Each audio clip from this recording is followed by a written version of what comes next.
नमस्कार। आकाशवाणी देहरादून से प्रस्तुत है प्रादेशिक समाचार।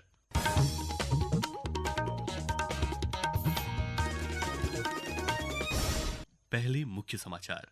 मुख्यमंत्री पुष्कर सिंह धामी ने धन्वंतरी महोत्सव को संबोधित करते हुए कहा, सरकार उत्तराखंड को योग और आयुर्वेद की वैश्विक राजधानी के रूप में स्थापित करने के संकल्प के साथ कार्य कर रही है। रोशनी, उमंग और उत्साह का पावन पर्व दीपावली आज देश भर में पारंपरिक हर्षोल्लास के साथ मनाया जा रहा है। राष्ट्रपति द्रौपदी मुर्मू और प्रधानमंत्री नरेंद्र मोदी ने दीपावली के अवसर पर देशवासियों को शुभकामनाएं दी। श्री मोदी ने कहा, ये पर्व सभी के जीवन में सुख, समृद्धि और सौहार्द लाए।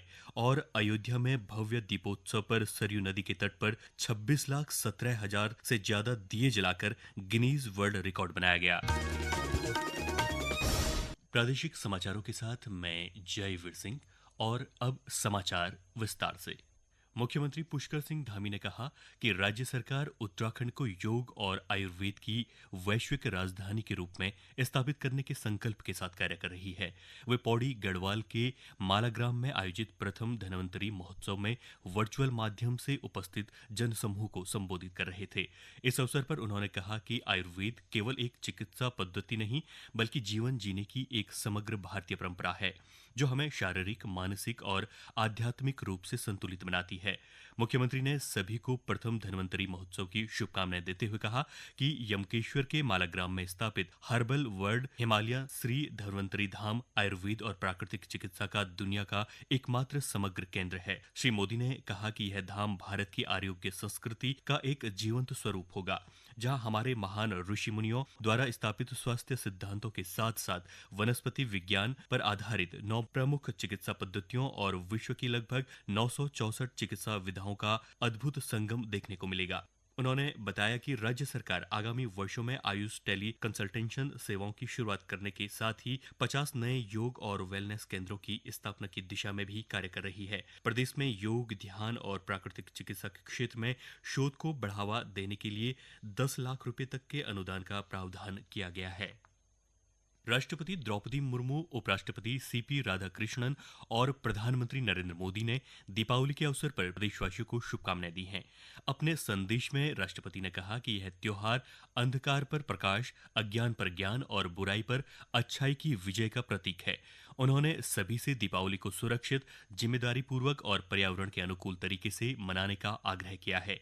राष्ट्रपति सीपी राधाकृष्णन ने अपने संदेश में कहा कि दीपावली बुराई पर अच्छाई और अज्ञान पर ज्ञान की विजय का उत्सव है। उन्होंने देवी लक्ष्मी से सभी के लिए शांति, समृद्धि और अच्छे स्वास्थ्य की कामना की। प्रधानमंत्री ने सोशल मीडिया एक्स पर ट्वीट कर कहा कि ये पर्व सभी के जीवन में सुख, समृद्धि और सौहार्द लाए।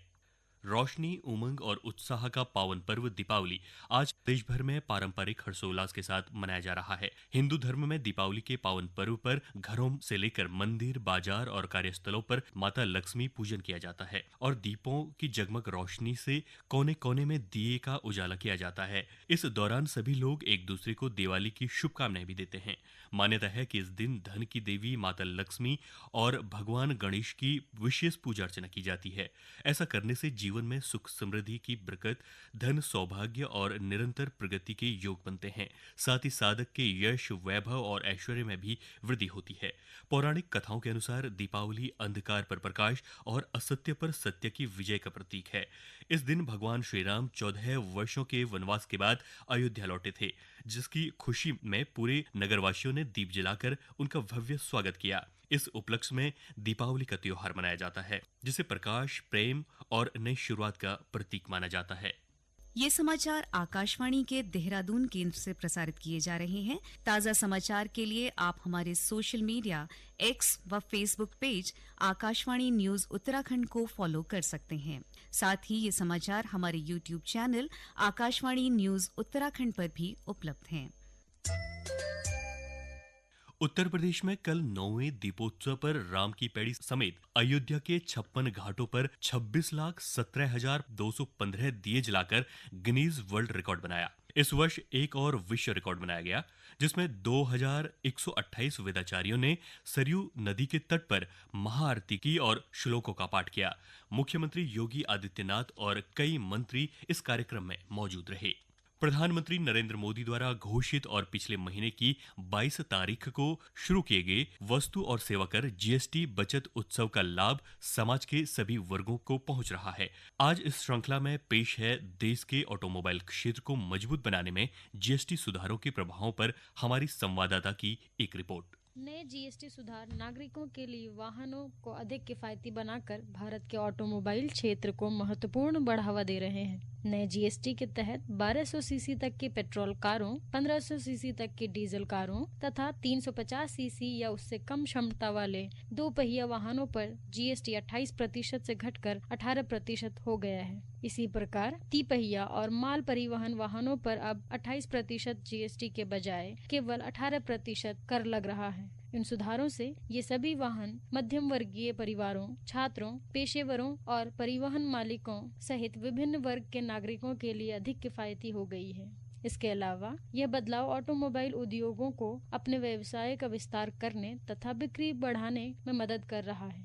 आकाशवाणी समाचार से बातचीत में एक निजी ऑटोमोबाइल कंपनी के महाप्रबंधक निशिकांत तिवारी ने कहा कि कारों की कीमतों में कमी से उपभोक्ताओं की संख्या में उल्लेखनीय सुधार हुआ है।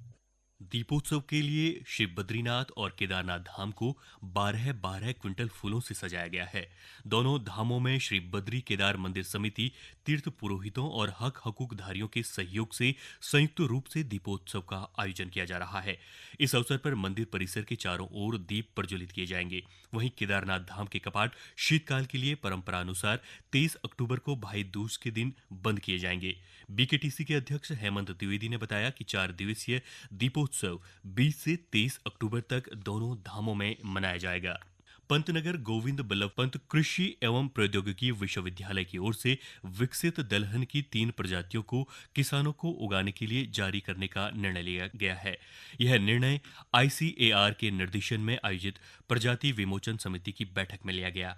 कुलपति डॉक्टर मनमोहन सिंह चौहान ने कहा कि पंतनगर विश्वविद्यालय द्वारा निरंतर विकसित की जा रही दलहनी फसलों की उन्नत प्रजातियां देश को दलहन उत्पादन में आत्मनिर्भर बनाने की दिशा में महत्वपूर्ण भूमिका निभाएगी। प्रोफेसर डॉक्टर एसके वर्मा ने बताया कि विश्वविद्यालय ने इस वर्ष उड़द की पंत उड़द 13 और पंत उड़द 14 नामक 2 नई प्रजातियां विकसित की हैं, जिनकी उत्पादकता मानक प्रजातियों की तुलना में लगभग 10% अधिक है।